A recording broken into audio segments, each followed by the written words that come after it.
Welcome to the European Association for Higher Education Advancements YouTube and podcast channel. Let's be honest. Okay. Nobody loves a long commute. Yeah. But what if we could actually make that time work for us?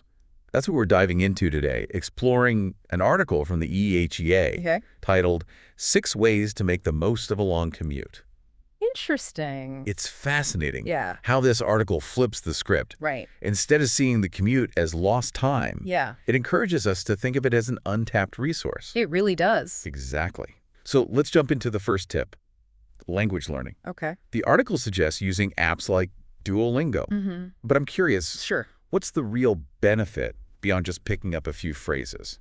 Well, there's a growing body of research on the cognitive benefits of language learning. Okay. For example, a study from the University of Edinburgh That's found that bilingual adults showed better attention Okay. and task-switching abilities than their monolingual counterparts. Imagine heading into work with that kind of mental agility after your commute. Wow. Yeah. That's impressive. Yeah. Okay, next up, we have the Commute Buddy system. Yeah. What?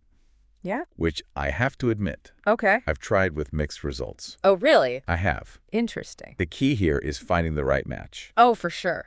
It's like a workout buddy. Yeah. You need someone who's going to motivate you and Yeah. keep you accountable, Mm-hmm. but also respects your time boundaries. Absolutely. Oh, Matters. absolutely. Yeah. I once had a commute buddy who loved to chat, Oh, which was great, yeah.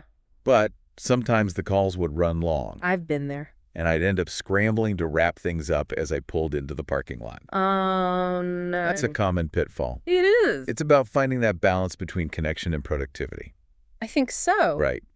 Now, this next one is a bit unexpected, sneaky exercise. Oh, yeah. I love this idea It's a good one. because it's all about finding those little pockets of opportunity to move your body. You don't need a gym or fancy equipment. Nope. Think core engagement, Mm-hmm.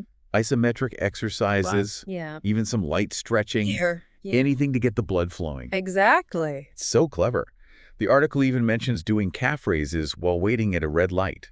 Really? So you're literally turning downtime into fitness time. That's a good idea.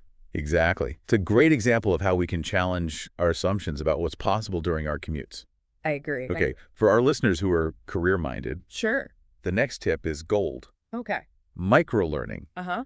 But could you break down exactly what that means? Microlearning is all about taking small bites of learning, Okay, perfectly suited for those short bursts of time during your commute. got it. Think of it as snackable knowledge. All right. You could listen to a quick podcast episode on industry trends, Yeah. or watch a 5-minute video tutorial on a new software program. Oh. It's like fitting professional development into those little nooks and crannies of your day. That's a great way to put it. And with so many online resources available, Right. it's incredibly accessible. It is. Absolutely. Platforms like LinkedIn Learning and Coursera Yeah. offer bite-sized courses on a huge range of topics. You do, So you can easily customize your learning to your career goals. for sure. That's fantastic. Yeah. Okay, moving on to the next tip, planning and productivity. Okay. The article talks about using your commute to get a head start on your day. Right. What are some practical strategies for making the most of this time? It's all about minimizing distractions Okay. and setting yourself up for success. So if you're driving, Yeah. try using voice memos to capture ideas or to-do list items. Oh, that's good. If you're on public transportation, Mm-hmm. consider a productivity app like Trello or Asana Okay. to organize tasks or even draft emails. Makes sense. I find having a dedicated notebook for commute brainstorming is helpful. Oh, interesting. It keeps all those thoughts and ideas in one place. Yeah. And since I'm not at my desk, there are fewer distractions pulling me in different directions. Yeah. That's a great point. Yeah. It's about creating that mental space Mhm. to focus and be productive, Right. even in an unconventional setting. For sure. It's amazing how a little planning can turn what feels like wasted time Mm-hmm. into productive moments. Yeah. But let's be honest, Okay. sometimes we just need to switch off. Absolutely. And that brings us to our final tip, Okay, recharging and mindfulness. right? The article emphasizes using commute time to simply unwind and de-stress. This is something I've been trying to incorporate more into my own commute. Oh, really? Instead of always feeling the pressure to be productive, Yeah.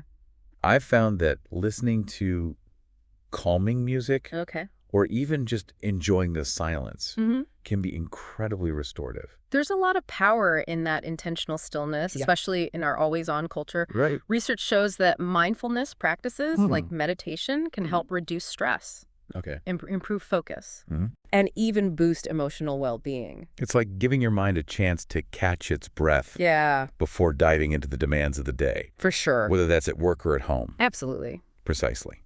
And it doesn't require anything fancy. Right. Even just taking a few deep breaths, Mm-hmm.